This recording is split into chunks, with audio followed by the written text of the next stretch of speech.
लाभे लाभ दुणावला जीव धाला दर्शने भाग्य झाले संत भेटी आवडी पोटी होती ते लाभे लाभ दुणावला जीव धाला दर्शने तुका म्हणे श्रम केला तुका म्हणे श्रम केला अवघा आला फळासे लाभे लाभ दुणावला जीव धाला दर्शने विठ्ठला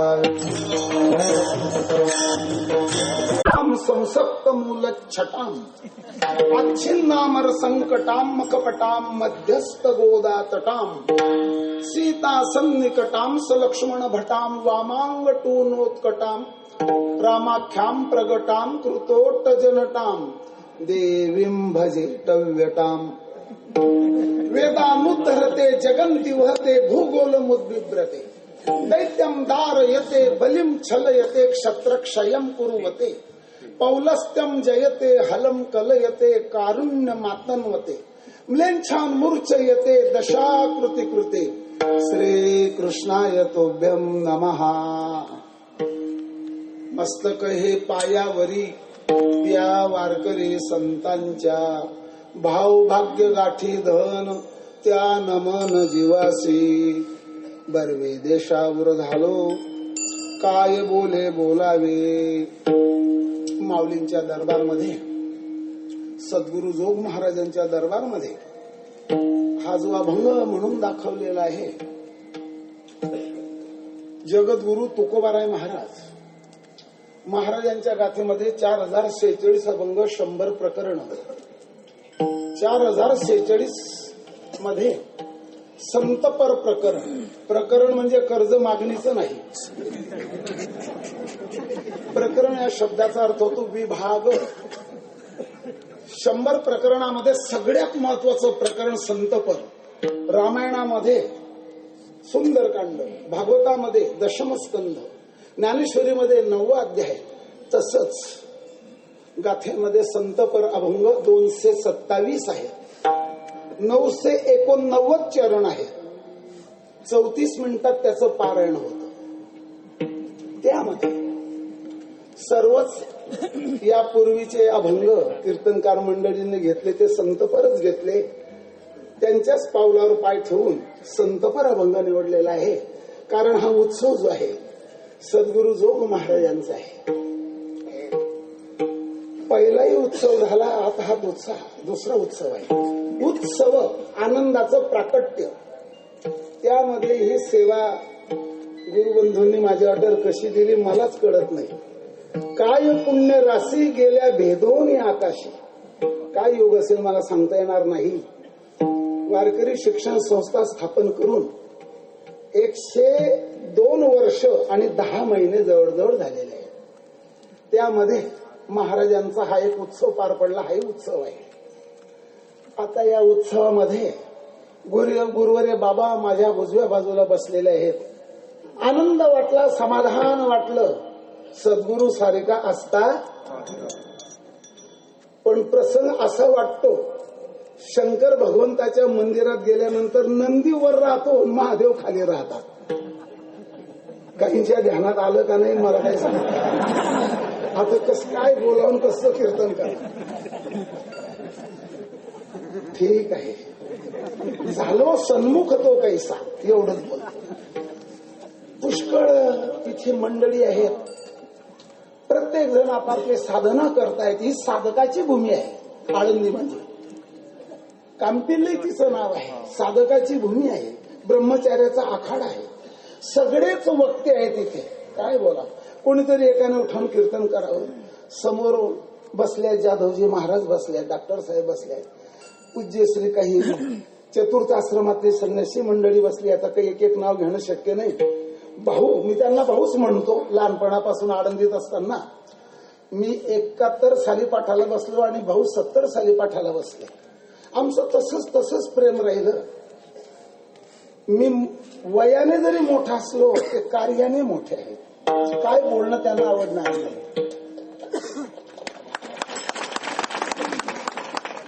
स्तुती स्तुतिवांग रोचते सद्व्याहा. एका संस्कृत ग्रंथातलं वाक्य आहे, संत महात्म्यांना स्तुती आवडत नाही, पण वस्तुस्थिती बोलायला काय हरकत आहे. ठीक आहे, गाथेच्या बाबतीत मला कोणी विचारायला आलं, मी भाऊंकडे बोर्ड दाखवतो, तिकडे जा, फोनवर बोला, कसंही संपर्क करा. यामध्ये वारकरी शिक्षण संस्थेबद्दल, तिच्या कार्याबद्दल एक शुक मुनींच्या मुखातला भाव, भागवतातला एक श्लोक सांगा. आचार्य रणि रद्दस्या दंते वास्युत्तराणी. आता इथे भागवत सांगणारे कमीत कमी 1000 तरी कीर्तनकार असतील भागवताचार्य. आचार्य रणि रद्दस्या दंते वास्युत्तराणी तत्सन्नानम प्रवचनम विद्या संधी सुखावा. परीक्षिती राजा ऐकत आहे, शुकमुनी सांगत आहे, गंगेचा किनारा आहे, मुझफ्फरनगर जिल्हा आहे. वक्ता श्रोतेच्या भूमिकेमध्ये मुनी मननशील या मुनी बसलेले आहेत. त्यावेळेला सांगितलं, आचार्य हे पूर्व आरणी, शिष्य उत्तर आरणी यांच्या विचाराच्या प्रश्नोत्तराच्या संघर्षाने ब्रह्माग्नी ज्ञानाग्नी प्रगट होतो. जसं अरणी नावाचा काष्ट, अरणी नावाच्या काष्टाला घासल्यानंतर घर्षणातून अग्नी निर्माण होतो आणि अग्नी आपलं कार्य करतो, लाकडं जाळतो. तसं या ठिकाणी आळंदी वारकरी शिक्षण संस्थेमध्ये गुरु शिष्याच्या भूमिकेमधून संता महांतो निवसंती संतो वसंत वल्लोकहितम चरंतः. लोकहितम हा एक शब्द महत्वाचा चिंतनाचा आहे. अजून मी आता श्लोक म्हटला, हा विवेक चूडामणी ग्रंथातला शंकराचार्यांचा आहे. वनात वसंत आणि जनात संत. वनात वसंत आला की वनाची अवदशा जाते आणि जनात संत आले की जनाची दुर्दशा जाते. अवदशा आणि दुर्दशा घालवण्याकरता संत तेच कार्य करत राहिले. पूर्वी ऋषीमुनींचा काल गेला, वैदिक काल गेला, संतांचा काल गेला. तर यामध्ये गुरुकुल होते. स्वतः कृष्ण भगवान रामचंद्र प्रभू पूर्ण ब्रह्म श्रीकृष्णना ही एक ओवी आहे. हे स्वतः गुरूंकडे जाऊन गुरुकुलात राहून सेवा करून त्यांनी ज्ञानाचा मेवा मिळवला. तीच परंपरा जोग महाराजांची संस्था करते आहे. आता किती बोलू, अजून पुढे पुष्कळ विषय आहे. तेच कार्य करत आहे. पहा, एक छोटस उदाहरण पटलं तर घ्या. ग्रस्ताश्रमी संसारी माणसाची उपोर मुलगी आणि साधू महात्म्यांच्या अंतःकरणातली ब्रह्मविद्या, ह्या दोन्ही दाना करतात. काय काय संसारी माणसाचे उपोर करण्याचे दान करणारच आहे आणि संत महात्मे देणारच आहे. देण्याकरताच दाना करताच आहे. हे अलौकिक दान आहे. आजपर्यंत 102 वर्ष म्हणजे 3 धरा एवढे दिवस या संस्थेला झाले. हे कार्य करत येते आहे. आणि त्यांच्या पश्चात स्वामी महाराज आईच्या पोटामध्ये 18 महिने राहिले. इथे जर कोणी फिजिशियन असेल तो मला बावळट ठरवेल. हा बुवा असा काय बोलतो. 18 महिने रत्ना मातेच्या उदरात स्वामी राहिले, गळ्यात पखवाज घालून. पखवाजा नसेल तर ती सेवा त्यांनी करायची. अख्खा महाराष्ट्र ढवळून काढला आणि जळगाव जिल्ह्यातल्या मुक्ताबाईची स्थापना 36 साली केली. 2 ट्रका साखर अशी खाली पडलेली सापडली.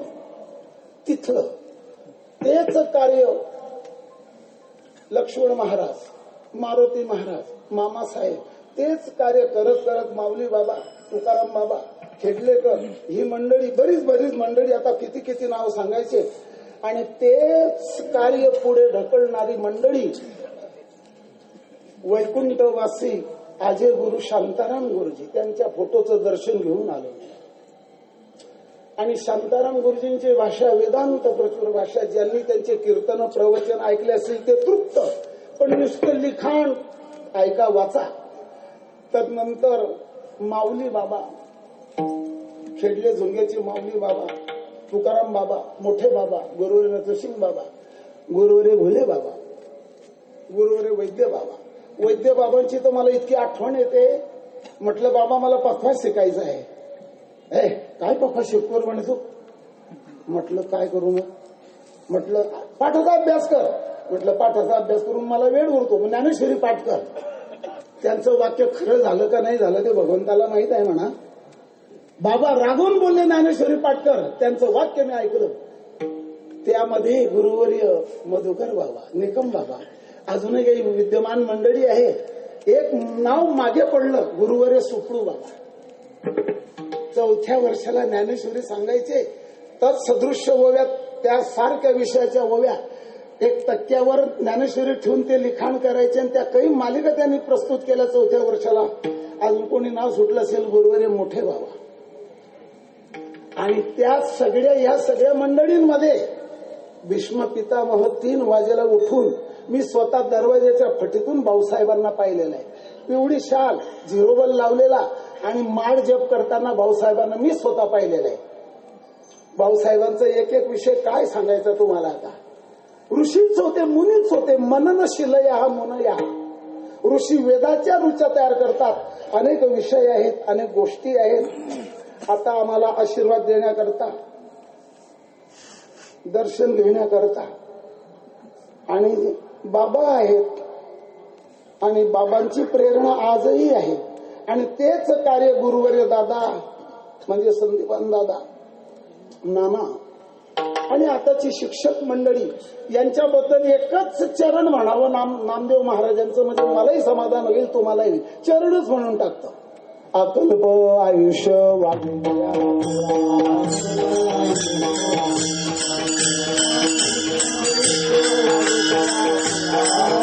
आम्ही 71 साली इथे आलो आळंदीला. भाऊ 72ला पाठाला बसले. बाबांनीच आम्हाला व्याकरण शिकवलं. आम्ही उजव्या हाताला बसत होतो तिथे पहिल्या नंबरला असल्यामुळे. योगासाहेब संस्थेचं कार्य सगळ्या जगाला दिसत आहे, सगळं जग पाहत आहे.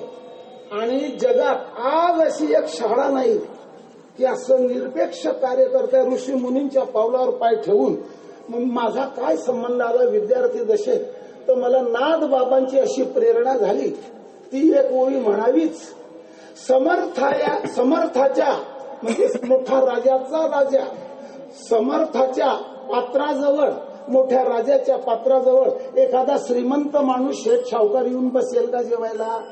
त्याच्या ताटाजवळ कोणीच बसू शकत नाही. ती ओवी अशी आहे, सर्व समर्थ रायापाशी कोणीच जेवायला जाऊ शकत नाही, पण त्याच्या ताटाजवळ रिगमू नाही समर्थासी, तेथे अवचटे बैशी मासी तेवी आमासी प्राकृत ग्रंथ.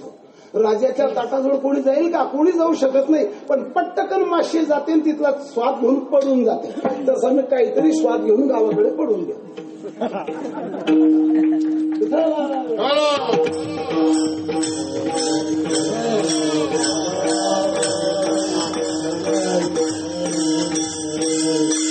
भागवत संपता ह्या ओव्या आलेल्या आहेत. दुसरी ओवी अशी आहे, शरण एका जनार्दने मी मांजर झालो नीचपणे, चाटिता संतांचे उष्टे भाणे तृप्ती होणे मज लागी.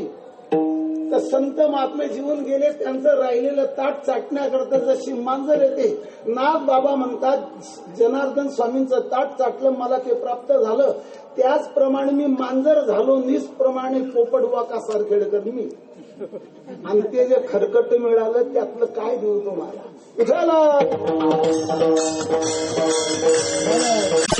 असा एक सुंदर भाग आहे. भारताला ही देण मिळालेली आहे. संत, ग्रंथ, पंत आणि भगवंत या 4 गोष्टी भारतामध्ये, महाराष्ट्रामध्ये विशेष आहे. इतर भागात कुठेच सापडणार नाही. ज्ञानोबराय, तुकोबराय, गोरोबराय, चोखोबराय, सेना महाराज, सवता महाराज, मीराबाई, बहिणाबाई, सखुबाई, जनाबाई, नारा, माधा, गोंदा, विठा, लाडाई, गोडाई, यसाई, साखराई, सज्जन कसाई, कबीर, लतीफ, सेना, नावी, बैरा, पिसाई, शेख मोहम्मद, जमाल, भांगदास महाराज, एकनाथ महाराज, सूर्यपंत महाराज, जनी जनार्दन, रामा जनार्दन, सज्जन बाबा, गजान बाबा, गोमाजी बाबा, अडकोजी महाराज, तुकडोजी महाराज, जोग महाराज. किती आकडा झाला उद्या सांगा. काही लोक म्हणतील बुवाने शायनिंग दाखवले. हो, माझं चुकलं ते. मग आता तुम्हाला संतांचे नावं सांगू नये, मग जिल्हा परिषद सांगू का?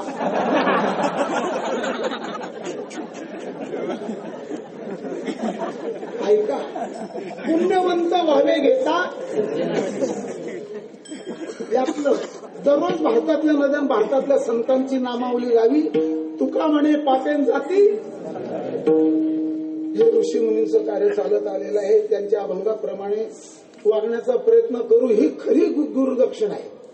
कीर्तनकाराने विद्यार्थ्याने संस्थेच्या नियमामध्ये पश्चात सुद्धा वागणं ही खरी गुरुदक्षिणा आहे.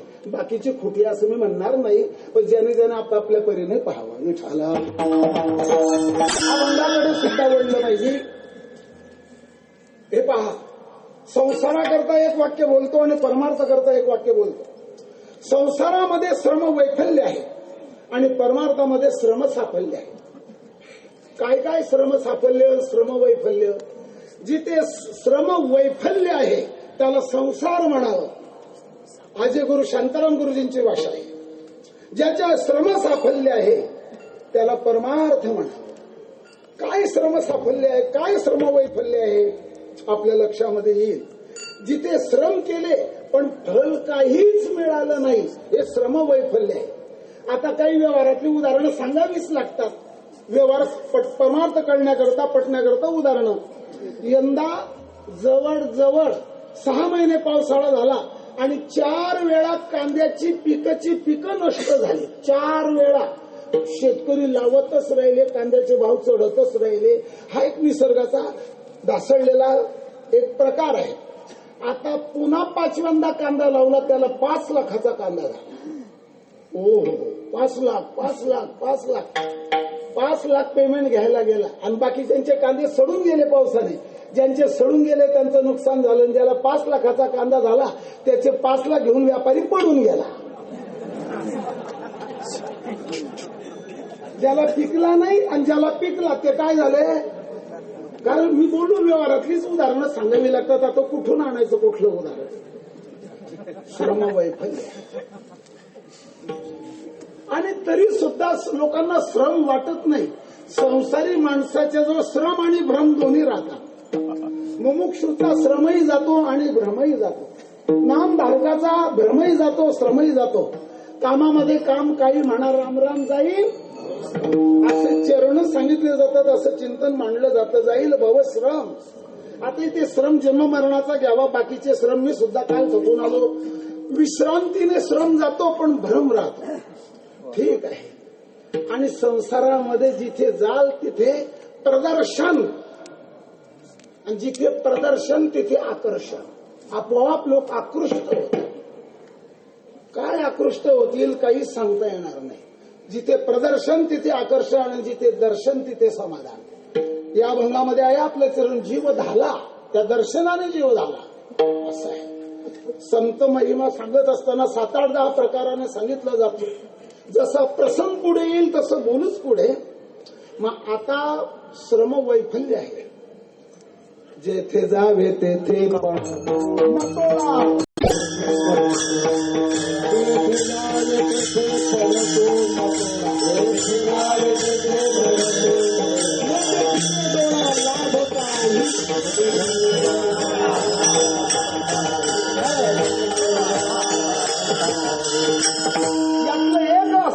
उत्तरार्धातलं टोक न देखीजे डोळा लाभ काही. नाथबाबांची ओवी आहे, ज्ञानेश्वरीतली ओवी आहे. कृषी म्हणू कृषी वडू राबे 12 मासी.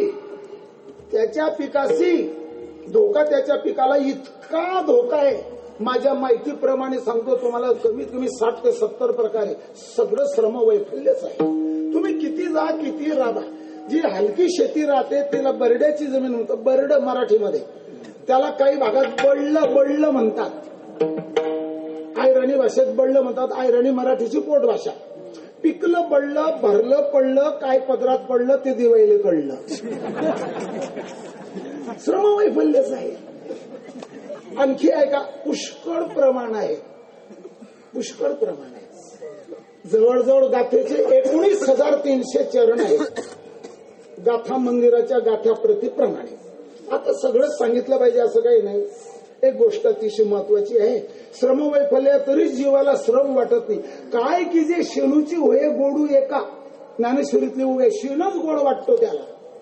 पाये भिके पडते न लाये तरी गारुडी साप वाये. काय की जे शेणूची होय गोडू एका. शेणच वाटत नाही पुन्हा. आणि त्याच्याजवळ येणारे शिणलेलेच राहतात. शिणले ते गेले शिणली यापाशी असंही प्रमाण सापडतं. तोच बाजार सगळा आहे. एकादशीच्या घरी शिवरात्र. मग आता काय करावं? मग तुमच्या परमार्थात तरी काही लाभ आहे का? हो आहे. जन्मांतरीच्या पुण्यराशी होत्या त्याचे फळ आले. हे पर्यायी चरण घेतलं. जन्मांतरीच्या पुण्यराशी त्याला फळ मिळालं. आम्हाला काय फळ मिळालं सांगू क्रमाक्रमाने. असे अनेक चरण आहेत. याच्या मागे आमचे जन्म झाले आणि त्या पुण्यराशी तयार झाल्या. मग त्या पुण्यराशी तयार करताना श्रम नाही झाले का? मग आमच्या संसारामध्ये आम्हाला काहीच मिळत नाही. मग तुमच्या परमार्थात काय आहे? तर तुकोबरायांना विचारा कोणाला झालाय का परमार्थामध्ये लाभ? तर तुकोबराय 4थ्या चरणात सांगतात.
थोड्याच वेळात कीर्तन संपून जाईल नाही का? एक जण 4थं चरण सांगल्यावर तेव्हाच आला. त्याला वाटलं 4थं काय संपतच आहे. कारण शेवटी येण्यामध्ये 2-3 लाख असतात. त्याला पहिल्यांदाच मागे जाता येतं. एक गोष्ट अशी आहे, साताऱ्याकडचं एक माणूस कीर्तन ऐकलं या अभंगावर. 4थं चरण 3रं 2रं पहिलं ही काही पद्धत झाली का म्हणले भाऊ तुमची? आणि तुम्ही म्हणून घेता की मी आळंदीचा आहे. म्हटलं काय झालं? म्हणजे पहिलं 2रं 3रं 4थं पाहिजे. तुमचं 4थं 3रं 2रं पहिलं आहे असं कसलं काय? एक कीर्तनकार होऊन गेले माझे गुरु बंकर स्वामींचे शिष्य आनंदा महाराज वैजापूरकर. काहींना माहित असेल. साधे कपडे कोट घालायचे. स्वामी म्हटल्या स्वामींचा निरोप सांगल्यावर त्याला मिठी मारायचे आणि चाही पित होते. मात्र ते स्वतः तोंडाने सांगायचे. आमच्या खानदेशात त्यांचा काळ गेला. त्यांना कोणीतरी विचारलं, चौथं तिसरं दुसरं पहिलं असं चरण का सोडवतात? ते तर आनंदा महाराज वैजापूरकर काय बोलले, म्हणजे जे जमिनीतून मंदिर बांधायचं आहे, पाया दगड भरून आणणे, कोपिंग विटकाम, वर चतुष्कोणी, षष्टकोणी, अष्टकोणी, गोल हंडा, लहान हंडान कळस, खालून मंदिर वर जातं.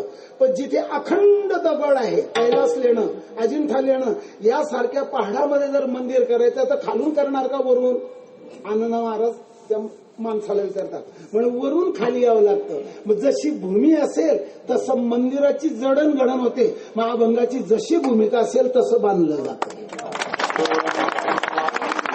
तुम्ही टाळ्या वाजल्या या माझं नाही काय, आनंद महाराज वैजापूरकरच मला कशाला टाळ्या या. चला ठीक आहे, टाळ्या टाळत राहा. जाऊ द्या. एक महत्वाचा मुद्दा आहे, इथे अभंगाचं प्रवेशद्वार आहे. मग आता काय आहे, श्रम केला पण फळाला आला. हो, मी एक चरण धावतो बोलून गेलो. जन्मांतरीच्या पुण्य राशी, राशी हा शब्द भरपूर अन्नधान्याची रास आपण म्हणतो, पैशाची पण रासच म्हणतात, हिंदीमध्ये पैशाला राशीच म्हणतात. तर मग अशा पुण्याच्या राशीच्या राशी झाल्या. मागच्या जन्मात साधना केली, साधनेत कष्ट राहतात, श्रम राहतात आणि त्याला फळ आलं. गुरुवरे बाबा सांगायचे, नथुसिंग बाबा सांगायचे, त्यांच्या तोंडून ऐकलेलं आहे. ते असं करायचे, विद्यार्थी जवळ असला की गुरु याला म्हणजे बेसावध सावध व्हायचा, हे त्याच्या करता येते. अरे तुम्हाला माहित आहे का? म्हटलं काय? अरे स्वतः जोग महाराज सांगायचे म्हणे, मी मागच्या जन्मामध्ये आणि ज्ञानोबरांची पालखी वळणारा गुरु होता आणि मग ते श्रम झाले. मग आता पालखी वळणं श्रम आहे का आराम आहे? श्रमच आहे ना. आणि त्याचं फल झालं, मिळालं. इवलेसे रोप लाविले त्याचा वेलू गेला. हे फलश्रुतीच आहे, फलप्राप्तीच आहे. पूर्वाभ्यासेन ते नैव. साधक मुमुक्षु योगी जर करत असेल तर त्याला मागच्या जन्माची साधना त्याच्या फळाला आणि पदरात पाडून देते. एखादं उदाहरण तरी सांगितलं पाहिजे. 17 पुराण आहेत, 18वं महापुराण आहे. डोंगरे महाराजांची भाषा आहे. भागवत यह महापुराण आहे. तर त्यामध्ये भागवतात 11 स्कंध. बर, मग त्याच्यामध्ये दत्तात्रय प्रभूंचे गुरु आहेत. अंदाजे सांगतो 17 क्रमाचे गुरु. पिंगला, पृथ्वी, वायू, आकाश, आप, अग्नी, चंद्रमा, रवी, कपोत, अजगर, सिंधू, पतंग, मधुकूट, गज, मधु, आरीण, मीन, पिंगला हे गुरु. जो ज्यापासून घेतला गुण तो म्या गुरु केला जाण. गुरुसी आले अपार पण जग संपूर्ण गुरु दिसे. गुरुच्या बाबतीमध्ये ही व्याप्ती त्यांची वेश्या आणि तिला गुरु. काही माणूस शंका घेऊ द्या शंका, पण कुठेही शंका घ्यायच्या नसतात. अभंगावर शंका, निवाड्यात पंखान वाईट गोष्टीचा डंका पिटूच नाही. पण काय वेळेला पोटातली वांती मनातली भ्रांती दोन्ही टाकून शांती मिळवावी. बर, काय केलं तिने पिंगलेने? तर पिंगलेचा इतिहास शुकमुनीच्या मुखातूनच सांगावा. पिंगला नाम वेश्यासे विदेह नगरे पुरा. पूर्वी पिंगला नावाची आणि ही पण्यांगना ज्ञानेश्वरीची भाषा आहे. हाट भेटी अशीच होती. तर ती गुरुत्वाला कशी प्राप्त झाली? दत्तात्रय प्रभूने तिला गुरु केलं, हे तर विशेष आहे. आमचे हरिभक्तीपरायण जाधव महाराज समोर बसलेले आहेत. यांचं कर्जुले गावाला 24 गुरूंवर पारायणापैकी एक दिवस पारायण मी ऐकलं होतं. त्या प्रवचनाचं संपूर्ण ऐकलं होतं. ते सांगतात असा एक सुंदर भाग आहे. तिला पिंगलेला असा प्रसंग काय यावा? काय केलं, काय चुकलं, कुठे नेमका पाय घसरला? काही वेळेला वासना पसरते आणि साधकाला घसरते. असंही काही वेळेला होतं. सांभाळत राहावं. काही वेळेला घडतं. एका ऋषी मुनींच्या आश्रमामध्ये गायींचं शेण काढून फेकायचं वैरण घालायची, दूध पिळायचं, तापवायचं, गार करायचं, विरजण घालायचं, थंड करायचं आणि त्याच्या दह्याचं लोणी काढून मंथोनी नवनीता झालेलं तूप यज्ञशालेमध्ये देऊन द्यायचं. ओम अग्नये स्वाहा, ओम वरुणाय स्वाहा. अशा प्रकारे तिने सेवा केली. छोट्या लंगोट्या धुवायच्या. सेवेचं व्रत आणि सेवा करणारा महान होतो. सेवा करणाऱ्याला मेवा मिळतो. काम चुकारला तुकोबाऱ्यांनी फार रागवलेले आहे. जाऊ द्या, काय बोलायचं नाही ते. त्या वेळेला शरीरात तिच्या ताप भरला. संस्कृतामध्ये ज्वर म्हणतात. ज्वर 12 प्रकारचा. वैद्यराज आले. हे तिन्ही बोटे इथे ठेवले. वैद्या वदंती कफवात पित्तम. आयुर्वेदातला श्लोक आहे. ज्ञानेश्वरी भागवतातला, रामायणातला नाहीये. वैद्या वदंती कफवात पित्तम. 3 शाखांनी अनेक रोग उद्भवतात. एवढा स्पर्श झाला, रोग निदान झालं. हो हो हो. गुडूची नावाचं औषध, निंबाच्या झाडावर वाढलेला गुडवेल, त्याच्यावरचं औषध. एवढ्या स्पर्शाने तिला असं वाटलं पुरुषाचा स्पर्श असा. तेवढ्यात प्राणोत्क्रमण झालं. आणि मग आमचे गायनाचार्यच उत्तर देतील, कोणाच्या संगे जन्म घ्यावा लागतो. जन्म घेणे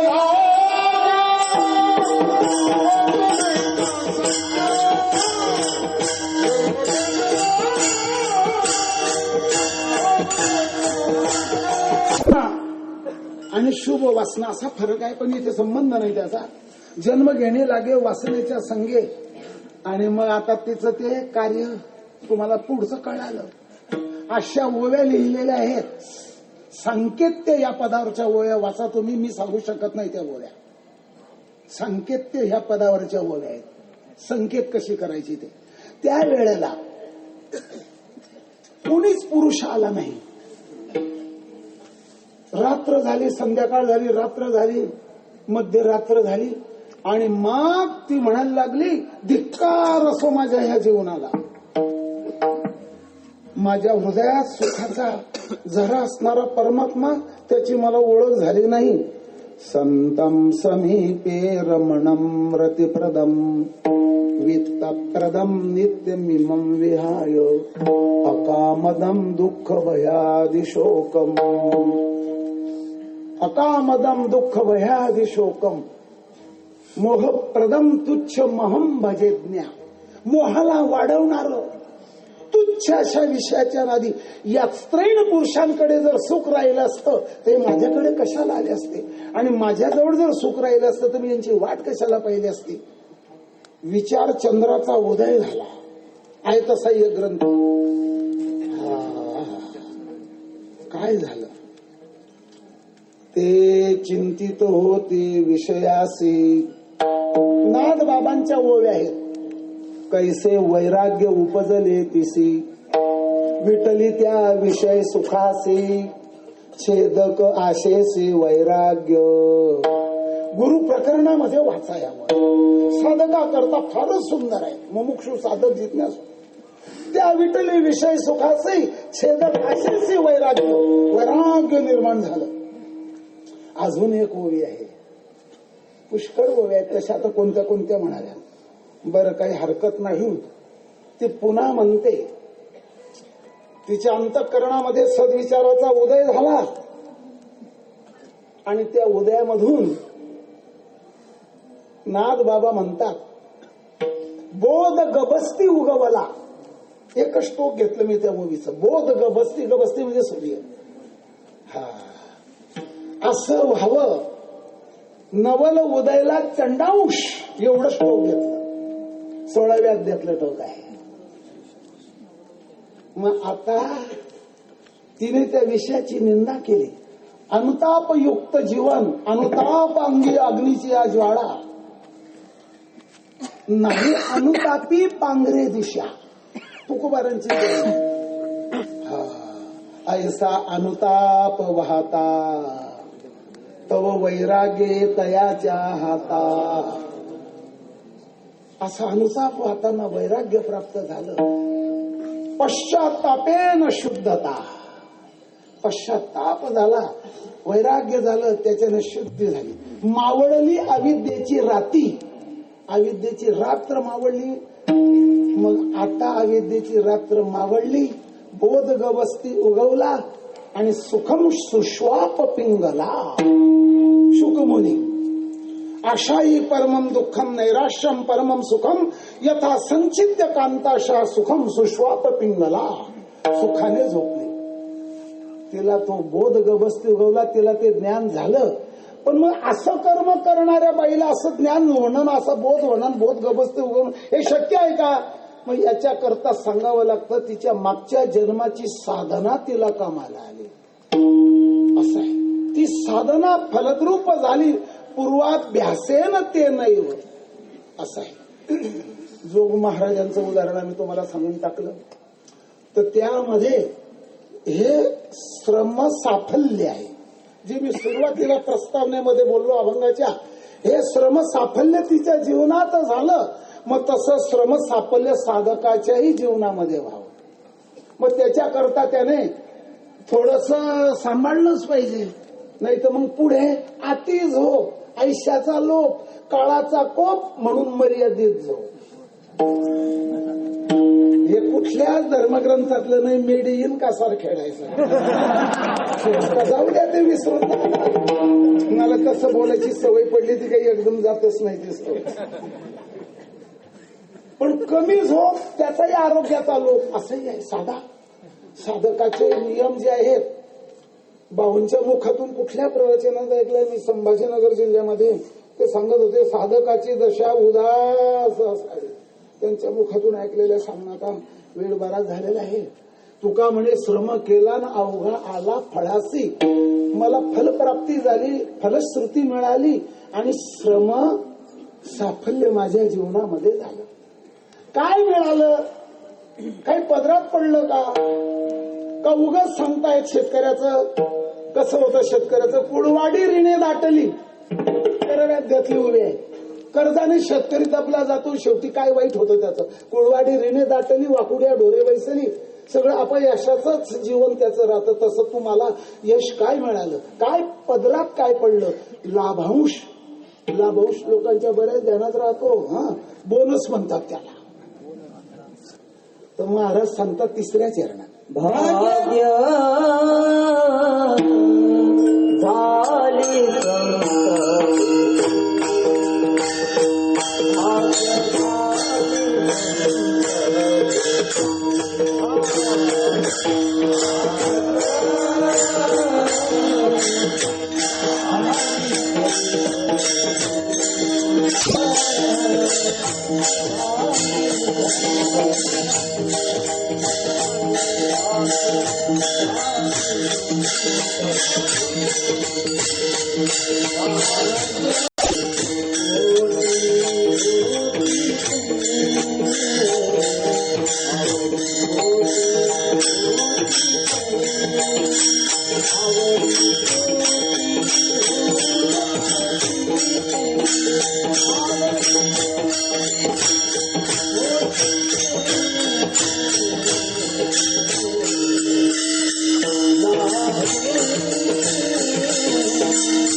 भाग्याने संत वेळ झाले. संत भेटणे इतकं भाग्य पाहिजे. संत ओळखण्याकरता दृष्टी पाहिजे. संत सेवा करण्याकरता श्रद्धा सबुरी पाहिजे. आणि संत कृपा होणे इतकं भाग्य पाहिजे. ज्या दिवशी संत भेट होईल, तुकोबऱ्यांना झाली भेट, सापडविले वाटे जाता, ते भेट झाली. 14 टाळकऱ्यांना तुकोबऱ्यांची भेट झाली. विसोबा खेसरांना ज्ञानोबरांची वेळ झाली. नामदेव महाराजांना विसोबा खेसर महाराजांची वेळ झाली. गावबाला नाथ महाराजांची वेळ झाली. वारकरी संप्रदायातलीच उदाहरण आहे. निघावं लेट, जावं थेट, गाठावी पेट आणि घ्यावी भेट. काय काय काय काय काही लोक म्हणजे तुम्ही टला ट बोलतात, आता काय करावं, पोपटाला बोलताच येतं. आता भेट झाली संत भेटीमध्ये फार लाभ आहे. इष्ट प्राप्ती आहे, अनिष्ट निवृत्ती आहे, असंही एक सांगणार एक चरण सांगतो तुम्हाला. ज्या दिवशी आपल्याला संत भेटले तो जीवनातला सगळ्यात महत्वाचा प्रसंग आहे. कोणी उच्च पदावर गेलं असेल खुशाल त्याने जावं, ज्याच्या पंखात दम असेल त्याने उडान भरावी. झोप घेणारा झेप घेत नाही, झेप जरूर घ्या. आता महत्वाचा मुद्दा असा आहे, संत भेट झाली, अनिष्ट निवृत्ती काय झाली, इष्ट प्राप्ती काय झाली, त्या बरोबर धन्य आनंदाची सापडली.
तुका म्हणे त्यांची भेटी होई संसाराची.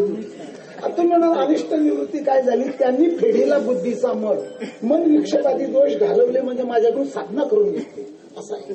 आणि मग काय इष्ट प्राप्ती काय झाली, दृष्टी दाखविला यशोदेचा मुसमुसीत चैतन्य घन बालकृष्णाचं सगुण विघ्नाचं बालकृष्णाचं दर्शन घडवलं, ही इष्ट प्राप्ती. असे बरेच चरण आहेत. इष्ट प्राप्ती अनिष्ट प्राप्ती झाली.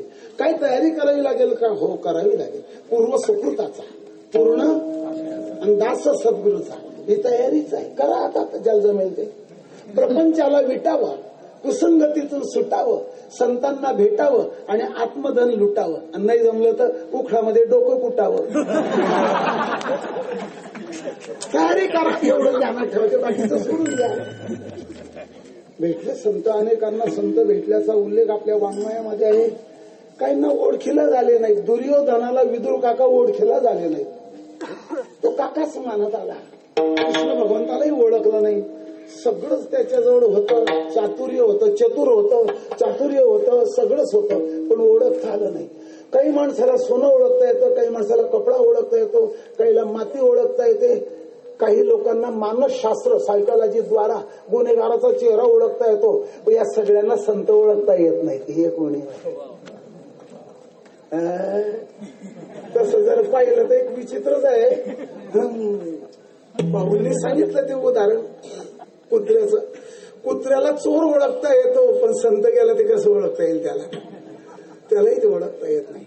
पण चिन्हावरण, लक्षणावरण, लक्षण प्रमाणाभ्याम असे संत महात्मे मला भेटले. भाग्य झाली संत भेटी.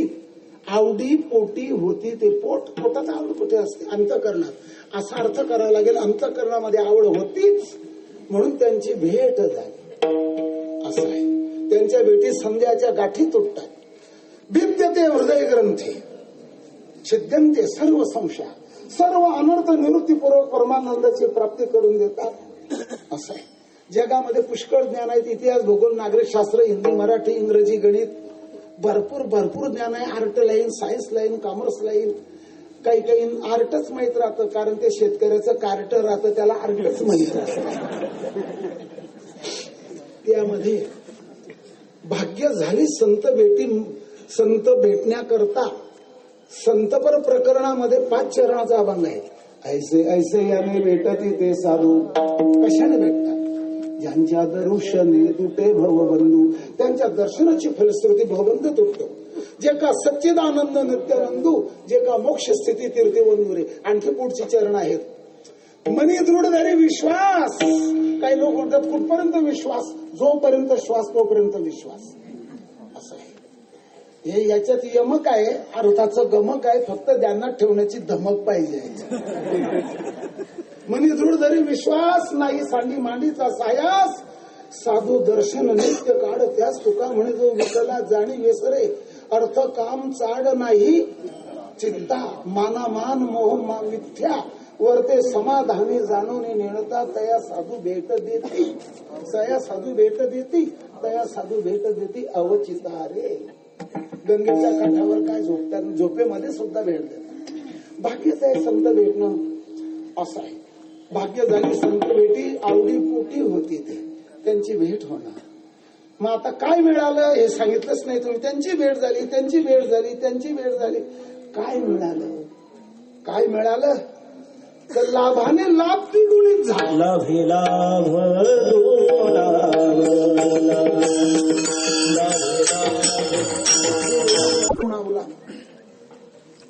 हा मी सांगतो हाच अर्थ बरोबर आहे असं नाही.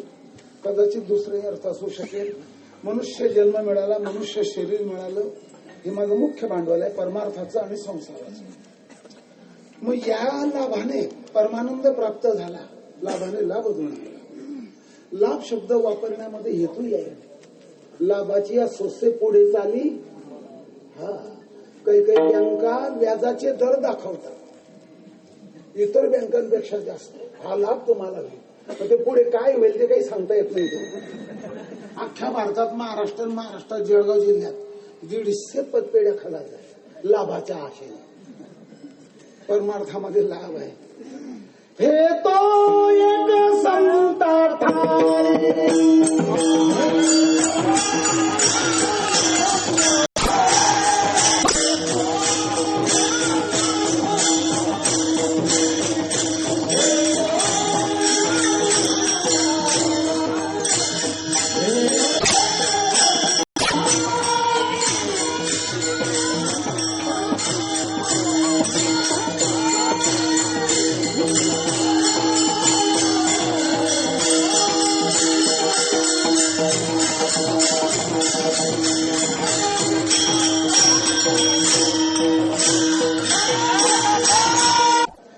संत ठाई लागो पाई उत्तम.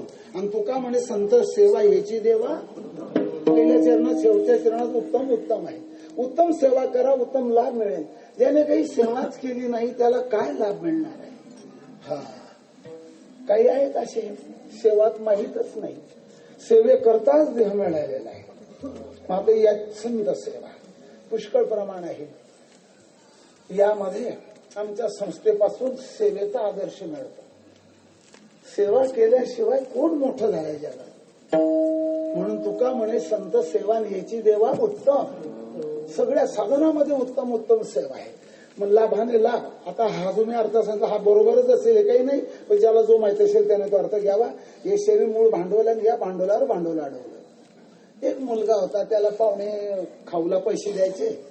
4थी 5वीत होता. 1 रुपये त्याने 200 रुपये गोळा केले. 2-3 कोंबड्या घेतल्या, त्याची पिलं अंडी झाली. त्याच्यावर गाई घेतल्या, म्हशी घेतल्या. त्याच्यावर त्याने डेअरी टाकली आणि मोठा व्यापारी झाला, दुधाचा व्यापारी झाला. हे उदाहरण संसारातलं आहे. लाभे लाभ दुणावला. आपल्या नाशिक जिल्ह्यामध्ये निफाड तालुक्यामध्ये एक बोलवायला आला, चला माझ्या घरी. म्हटलं मी चहा काफी दूध तिने येत नाही. माझे वडील येत असताना तुम्ही यायचे, आता या चला. हे पहा माझं घर.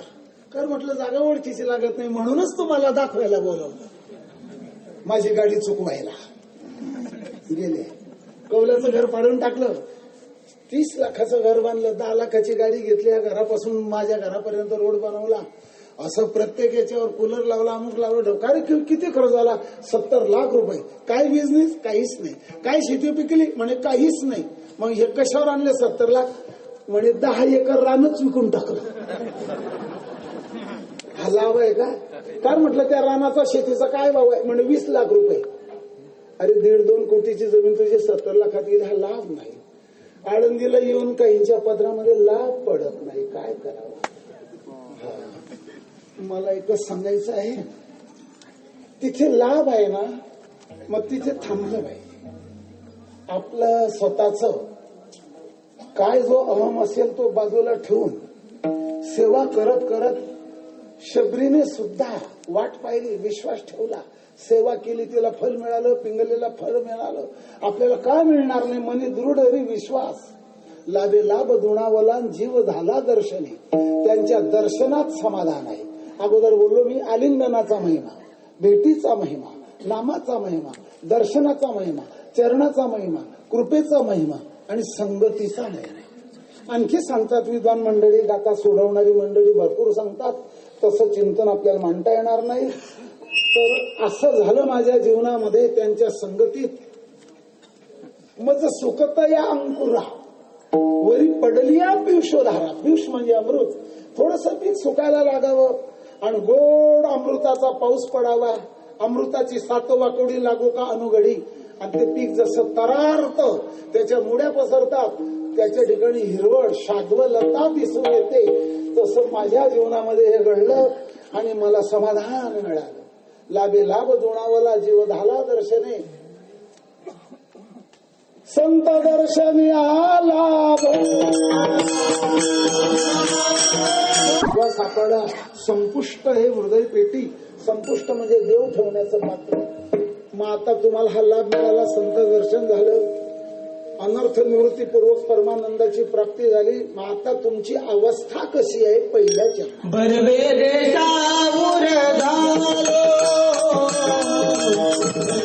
झाला. मुंबईतला एक माणूस खेड्यात आला. अहो का हो? आधी इथे घर होतं माझ्या चुलत भावाचं, होतं ते विकलं त्यामुळे. म्हणजे बिल्डिंग कोणाची आहे? दुसऱ्या कोणाची तरी आहे. आणि माझ्या चुलत भावाला 4 मुलं होते. ते दिसत नाहीत, कुठे आहेत? म्हणे एक तमाशामध्ये गेलाय नाचायला, एक आळंदीला गेलाय सत्य करायला, एक कुठे गेला त्याचा पत्ता नाही, एक हमाली करतो आहे. अहो म्हणे मग त्याचा देश सुटला, हे घरदार सुटलं, हे गाव सुटलं, हा देश सुटला, देशोधडीला लागला. हा एक अर्थ घेतात आणि एका गाठीमध्ये दुसराच अर्थ दिलेला आहे थोडासा. तो देश सुटला, मी दुसऱ्या देशात गेलो. तुकोबराय म्हणतात, मी स्वतः जीव दशेच्या देशातून परमात्मा स्वरूपाच्या देशात गेलो आणि त्या देशात गेल्यावर पहिला देश सुटला म्हणजे देशोधडीला लागला. महाराजांनी असे सुंदर शब्द वापरलेले आहेत. सांगता सांगताना आम्ही खेड्यातले कीर्तनकार आहोत. मनोरंजन, आयुभंजन, यमक वगैरे विनोद सांगायचे, टाइमपास करून द्यायचा. पण आता काही सांगता येत नाही, असे घडतं. योग महाराजांच्या संस्थेमधले आम्ही विद्यार्थी. महाराजांचे 3-4 कार्य महत्वाचे आहेत. त्यातलं पहिलं कार्य त्यांच्या जीवनामध्ये गाथेचे प्रकरण पाडले. त्याच्यापूर्वी प्रकरणच नव्हते. संतपर, उपदेशपर, पंढरीपर, अद्वैतपर, भांडणपर सगळे प्रकरण पाडले. गाथेचा अर्थ लावला. हे दुसरं कार्य. वारकरी शिक्षण संस्था काढली, कीर्तनाची शिस्त सगळं तयार झालं. आणि त्यातल्या त्यात आमच्या जळगाव जिल्ह्यात भुसावळ तालुक्यात एणगाव गाव आहे, झालंय माझं तिथे कीर्तन. त्या ठिकाणी 1907 साली, आता किती वर्ष झाली? 113 वर्ष झाली. 1907 साली अभंग घेतला. उजळा वया आलो वाटा. चरित्र आहे, वाचा ते जोग महाराजांचं चरित्र. मला थकवा आला, कंटाळा आला, मी स्वतः जोग महाराजांचं चरित्र वाचतो. 4 चरित्र माझ्यापासून लोक घेऊन गेले. आता ते चरित्र नेऊन त्यांचं काय चरित्र सुधरेन, आपण त्यांनी चरित्र सुधरवलं पाहिजे. 4 पुस्तकं गेले माझे. तर तिथला खटला वारकरी संप्रदाय कसा आहे सगळ्या जगाला, भारताला कळून चुकलं. इजे बोल्स या नावाचे न्यायाधीश महाराजांना आरोपी बनवावं लागलं. त्यावेळेला मामाने लिहिलेलं आहे, एवढ्या गुणातीत साधू महात्म्यांना सुद्धा आरोपीच्या पिंजऱ्यात उभं राहावं लागलं. एक विलक्षण सत्य आहे, असं मामांचा शब्द आहे. आणि त्यामध्ये वारकरी संप्रदाय कसा आहे, याची साधना काय आहे, वारकरी संप्रदायाचे प्रचारक, वारकरी संप्रदायाची आचारसंहिता, वारकरी संप्रदायामध्ये संतांनी केलेला त्याग, वारकरी संप्रदायामध्ये दैवी संपत्तीचे गुण, त्याची उपासना काय. भारतभर असणारा वैष्णव संप्रदाय, आपणही वैष्णवच आहोत, पण वारकरी वैष्णव थोडा फरक आहे. महाराजांचे अनेक कार्य आहेत, त्यांचं जिवंत स्मारक म्हणजे वारकरी शिक्षण संस्था आहे. पुन्हा पुन्हा असं वाटतं पुन्हा पुन्हा जन्म घ्यावा आणि तिथे विद्यार्थी होऊन यावं. जर देवाने पुन्हा जन्म दिला तर मी वारकरी शिक्षण संस्थेचा विद्यार्थी होईल, पुन्हा आळंदीच्या भाकरी, खेड्यापाड्याच्या माधुकरीच्या भाकरी खाईल आणि एखादा प्रसंग असा आला यावा आणि देवाकडे वासना प्रगट करतो, भाऊंच्या मुखातून गाथा ऐकावी. ज्ञानेश्वर